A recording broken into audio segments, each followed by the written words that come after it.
अगर आपने इस वीडियो पर क्लिक किया है तो डेफिनेटली आप इम्तियाज अली को तो जानते ही होंगे, क्योंकि ये इंडिया के one of the best directors में से एक है और इन्होंने अपने करियर में 8 फिल्म्स बनाई है, जिन्हें आप 3 कैटेगरी में डिवाइड कर सकते हैं: मास्टरपीस, मीडियोकर और गार्बेज। अब कुछ लोगों की इम्तियाज अली से ये शिकायत जरूर है कि उनकी फिल्में सेम नजर आती। वो डायरेक्टर जो अपनी फिल्म खुद लिखता है, उसकी राइटिंग में वो एलिमेंट जरूर होता है जो वो हर फिल्म में यूज करता है, जैसे कि राजकुमार हिरानी, संजय लीला भंसाली और इम्तियाज अली, ये सब अपनी फिल्मों को खुद ही लिखते हैं और खुद ही डायरेक्ट करते हैं। इसी वजह से इनके एलिमेंट्स भी सेम नजर आते हैं।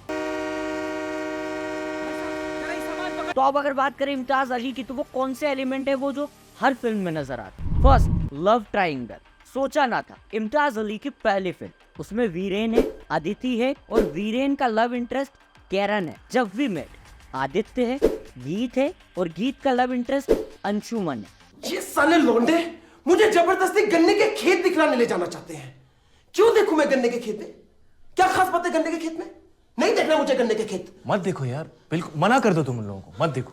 लव आजकल जय है, मीरा है और इन दोनों के ही 2 लव इंटरेस्ट है। रॉकस्टार जॉर्डन है, हीर है और हीर का हस्बैंड है। हाईवे महावीर है, वीरा है और उसका होने वाला फियांसे भी है। तमाशा, ये थोड़ा सा इंटरेस्टिंग लव ट्रायंगल है। तमाशा में इन दोनों को आपस में प्यार होता है, बट अगर मैं तुम्हें कहूँ कि तमाशा के अंदर भी लव ट्रायंगल था। वेद को तारा से प्यार था और तारा को उस डॉन से प्यार था जो कॉर्सिया में मिला था, और यहाँ पे भी एक लव ट्रायंगल नजर आता। और ये 2 गार्बेज फिल्मों पर अपन टाइम बर्बाद नहीं करेंगे, इनके बारे में हम एंड में बात कर लेंगे। सेकंड एलिमेंट आता है बॉन्ड। तो इनकी फिल्मों के अंदर पहले लड़का और लड़की एक अच्छे दोस्त बनते हैं और उसके बाद में उनके बीच में प्यार शुरू होता। Viren, Aditi, Aditya Geet, Jay Meera, Jordan Heer, they all are friends and then they fall in love. अब इम्तियाज अली का ये बॉन्ड इतना स्पेशल क्यों है, इसके लिए आपको मैं एक एग्जांपल दूंगा कि उनके बॉन्ड में सिर्फ वो दोस्त नहीं, बेस्ट फ्रेंड होते हैं और इन दोनों के आसपास में और कोई आ ही नहीं सकता। जस्ट इमेजिन करो कि अगर ये जवानी दीवानी को इम्तियाज अली बनाते तो किस तरीके से बनाते।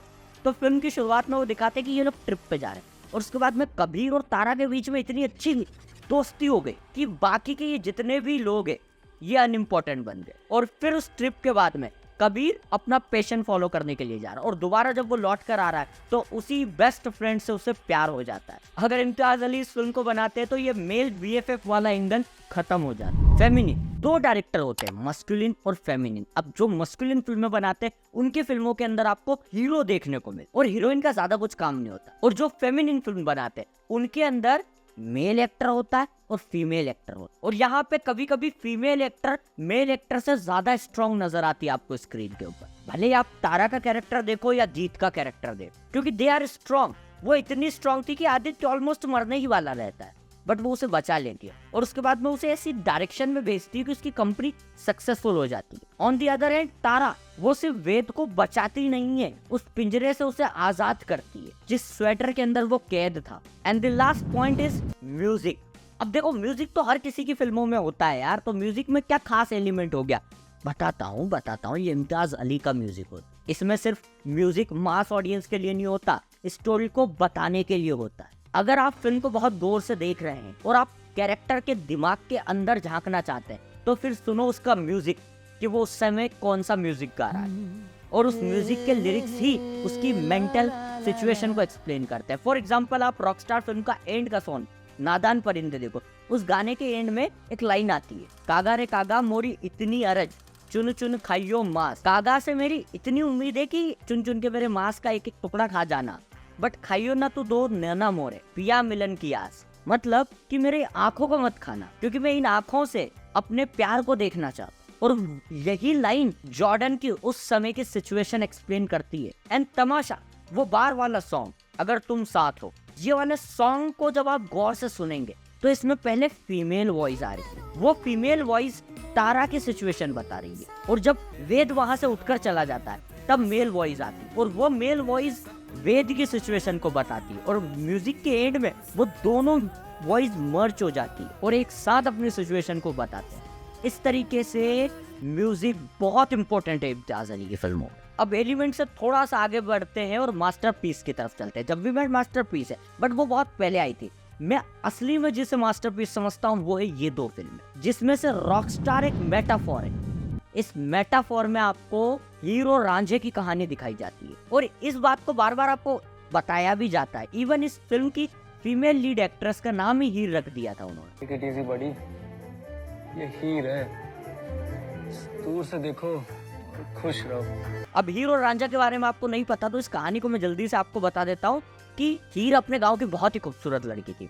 रांझा उसे देखता है, उससे प्यार हो जाता है, हीर को भी उससे प्यार हो जाता है। बट घर के लोगों को पता चल जाता है तो वो हीर को दूसरे जगह पर भेज देते हैं। जब रांझा को पता चलता है उस लोकेशन के बारे में तब वो वहां पे भी पहुंच जाता है, बट इस बार वो भिखारी बन के जाता है, एक फकीर, और बार बार हीर का दरवाजा ठोकता है और उससे भिक्षा लेकर उससे आंखों ही आंखों में बात करके लौट आता है। ये चीज कई दिनों तक वो फॉलो करते हैं, बट एक दिन उसकी भाभी को पता चल जाता है। तब वो रांझा को गांव से बाहर फिकवा देते हैं और रांझा गांव के बाहर ही एक फकीर की जिंदगी जीना शुरू कर देता है। बट धीरे धीरे पता चलता है कि जो हीर है उसकी तबीयत खराब होने लग जाती है। जो हीर का पिताजी रहते हैं वो रांझा को घर पे बुलाते हैं और वो रांझा हीर के सर पे हाथ फेरता और हीर ठीक होना शुरू हो जाती। फिर कहानी आगे बढ़ती, हीर वीर को जहर दे दिया जाता और बट फिर बात आती है उनके दूसरे बड़े प्रोजेक्ट जो मास्टरपीस बनने वाले तमाशा।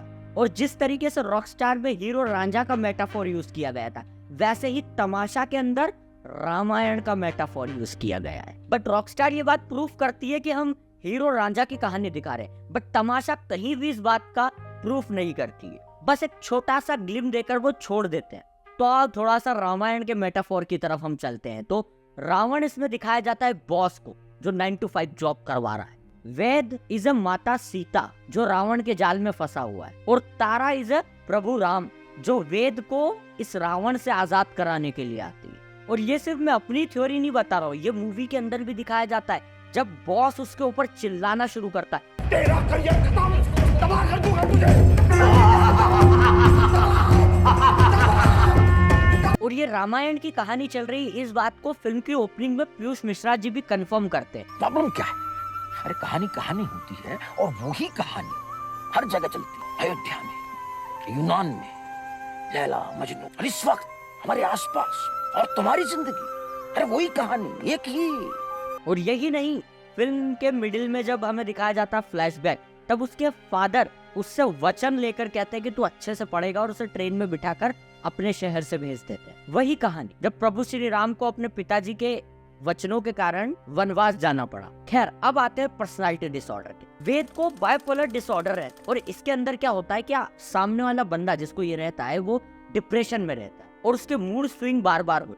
और वहीं पे अगर आप वेद को देखोगे और धीरे से जब दीपिका उसकी लाइफ में आती है और उसको ये बात कह देती है कि दूसरी वाली पर्सनालिटी को बाहर दिखा, तो वो बात उसको पिन हो जाती है और फिर उसके मूड स्विंग स्टार्ट होते हैं। तुम रोल प्ले कर रहे हो एक रेगुलर आदमी का रोल जो एक सेट पैटर्न पर चलता है।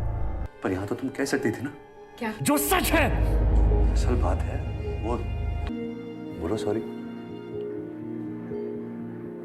कौन? सेठ। और ये बाइपोलर डिसऑर्डर को कोई भी एक्सेप्ट नहीं करता फिल्म के मेकर्स के हमने ऐसा दिखाया है, क्योंकि जिस हिसाब से इन्होंने दिखाया ये थोड़ा सा कंट्रोवर्शियल हो सकता है, इसीलिए वो एक्सेप्ट नहीं करते। बट फिल्म के थ्रू आउट द एंड इस बात को फिल्म ही कंफर्म करती है कि मेटाफोरिकली बाइपोलर डिसऑर्डर भी दिखा रहे थे। The discussion on the bipolar behavior of the metropolitan consumer. ऐसी और भी कई सारी डिटेल आती है तमाशा के अंदर, जैसे वो स्वेटर वाला सीन कि जब उसने स्वेटर पहन रखी थी तो उस स्वेटर के अंदर डॉन बनता, जैसे वो स्वेटर उतारता डॉन आजाद हो जाए। अब तमाशा में नरेटर दिखाए गए, जो चीज मुझे बहुत इंटरेस्टिंग लगी, क्योंकि मुझे पर्सनली ऐसा लगता है कि इम्तियाज अली के दिल के करीब तमाशा बहुत ज्यादा है, क्योंकि इस फिल्म के अंदर 2 नरेटर दिखाए, बट एक्चुअली में इस फिल्म में 3 नरेटर है। पहला नरेटर पीयूष मिश्रा जी जो वेद को अपनी कहानियां सुना रहे होते, दूसरा नरेटर आता वेद जो थिएटर की उस ऑडियंस को कहानी सुना रहा होता है, और तीसरा आता है इम्तियाज अली खुद जो इस कहानी को हमें सुना रहे होते हैं। तो ऑडियंस यार ऐसा है कि इसने तमाशा बनाया है तुम्हारे लिए, दिल से बनाया है, तो अच्छा लगे तो ताली वाली बजा देना यार। ये तो वो चीजें हैं जो मैंने पकड़ी। आप लोग भी अगर तमाशा देखोगे तो आपको भी बहुत सारी ऐसी चीजें मिलेगी, तो कमेंट में मुझे बताना अगर तुम्हारे पास में कुछ हो तो। बट क्या वापिस आते हैं तमाशा के ऊपर, तो देखो तमाशा एक फेलियर थी और इस चीज ने इम्तियाज अली को बहुत ज्यादा तोड़ दिया था। I after Tamasha was trying to do something which was very un-Tamasha because I didn't want to. और उसके बाद में इम्तियाज अली ने भी वही किया जो बाकी के डायरेक्टर्स करते हैं, बॉक्स ऑफिस नंबर। और बॉक्स ऑफिस नंबर के लिए उन्होंने SRK और अनुष्का को चुना, क्योंकि ये जोड़ी ऑलरेडी यश चोपड़ा की तरफ से हिट थी। इम्तियाज अली ने अपने क्लासिक फिल्मों का रीमेक करना शुरू कर दिया। जैसे 2020 में उन्होंने लव आजकल का सेम प्लॉट उठाया और सक्सेसफुल नहीं हुई। सेम वैसे ही उन्होंने जब हैरी मीट सेजल के अंदर जब वी मेट का प्लॉट उठाया, पहले तो दोनों के नाम सेम है, थोड़ा सा चेंजेस के साथ में, और अंदर का जब आप प्लॉट देखोगे तो वो भी सिमिलर है। एक बहुत बोलने वाली लड़की है जो एक ऐसे लड़के से मिल जाती है जिसको उसमें कोई भी इंटरेस्ट नहीं हो, और वो दोनों के दोनों एक जर्नी पर निकल जाते हैं, और जर्नी पे जाने के बाद में लड़के को लड़की से प्यार हो जाता है, और फिल्म के क्लाइमेक्स में लड़की को भी पता चलता है कि उसको भी प्यार है, और दोनों मिल जाते हैं। इट्स अ रीमेक, और यही वो वजह है कि ये दोनों फिल्में गार्बेज है और ये दोनों ही फिल्में फेलियर है, क्योंकि इम्तियाज अली रीमेक के लिए फेमस नहीं है, ऐसे मास्टरपीस के लिए फेमस है। खैर, अब आते हैं लास्ट पॉइंट के ऊपर, एडल्ट टीनेजर्स के साथ में इम्तियाज अली की फिल्मों का कनेक्शन कैसे होता है। या तो आप कोई सीन देख लेते हो और कनेक्ट कर जाते हो, या आप कैरेक्टर से फील कर लेते हो और उससे कनेक्ट हो जाते हो। और इम्तियाज अली सर के जब कैरेक्टर्स को आप सुनोगे तब आप समझोगे कि ये हम में से ही कोई एक स्क्रीन पर नजर आ रहा है। जैसे सोचा ना था में एक कैरेक्टर दिखाया जाता है जो क्लूलेस है, जिसको फ्यूचर का कोई आइडिया नहीं है, बस वो अपनी जिंदगी में जो हो रहा है वो होने दे रहा है। जब वी मेट में आदित्य का कैरेक्टर जो अपने पिताजी के बिजनेस पर बैठा हुआ है बट एक्चुअली में वो फ्रस्ट्रेट हो चुका है। लव आजकल में आप सैफ अली खान की कहानी से कनेक्ट नहीं करोगे, आप कनेक्ट करोगे ऋषि कपूर की कहानी, जहाँ पे वो किस तरीके से एक लड़की का पीछा कर रहे हैं, उसके गली में चक्कर काटना, उसकी कोचिंग के बाहर जाके खड़े हो जाना, उसके आने जाने का समय पता कर लेना, उसको एक नजर देखने के लिए कई किलोमीटर तक जाना। रॉकस्टार, जहाँ पे आप कनेक्ट करते हो एक पैशन फॉलो करने वाले बंदे से। वो दूसरे टाइप की जिंदगी होती है जो इंसान को कलाकार बना देती है। किस टाइप की? तू सबकी जिंदगी उठा के देख ले, जितने भी है ना, संगीतकार, गायक, आर्टिस्ट, पेंटर, राइटर, देख ले तू। एक ऐसी चीज है जो इन सब में कॉमन मिलेगी तुझे। क्या? ऑन दी अदर हैंड आती है हाईवे। अब हाईवे फिल्म से कहाँ आप कनेक्ट करते हो, इस बात को समझने के लिए पहले आपको आलिया भट्ट को समझना होगा। तो आलिया भट्ट को स्टॉकहोम सिंड्रोम के अंतर्गत क्या होता है कि विक्टिम को उससे प्यार हो जाता है जो उसे टॉर्चर कर रहा हो, जो उसके लिए टॉक्सिक है, जो उसे मार रहा होता है, उससे प्यार हो जाता है। और आलिया भट्ट को भी अपने किडनैपर से प्यार हो जाता है। तमाशा, इस फिल्म में आप किसी कैरेक्टर से कनेक्ट नहीं हो। इस फिल्म का आप कोई भी सीन उठा लो, पहले फिर ये वाला सीन उठा लो जहाँ पे वो कहता है कि पापा मुझे साइंस समझ नहीं आती, या फिर ये सीन उठा लो जहाँ पे उसकी गर्लफ्रेंड उससे शादी करने से मना कर देती है, या फिर ये वाला सीन उठा लो जब आप बॉस की चाट रहे हो। तो कोई सा भी सीन उठा लो, कहीं ना कहीं डेफिनेटली आप कनेक्ट कर जाओगे, भले फिर वो बार वाला सीन हो। कोई ऐसा सीन आपकी जिंदगी में भी हुआ होगा जहां आपको देखकर लगता है कि ये मैं हूं, और जिनसे इसने कनेक्ट किया उन लोगों ने इसे मास्टरपीस कहा, और जिनसे नहीं करा उससे नहीं करा।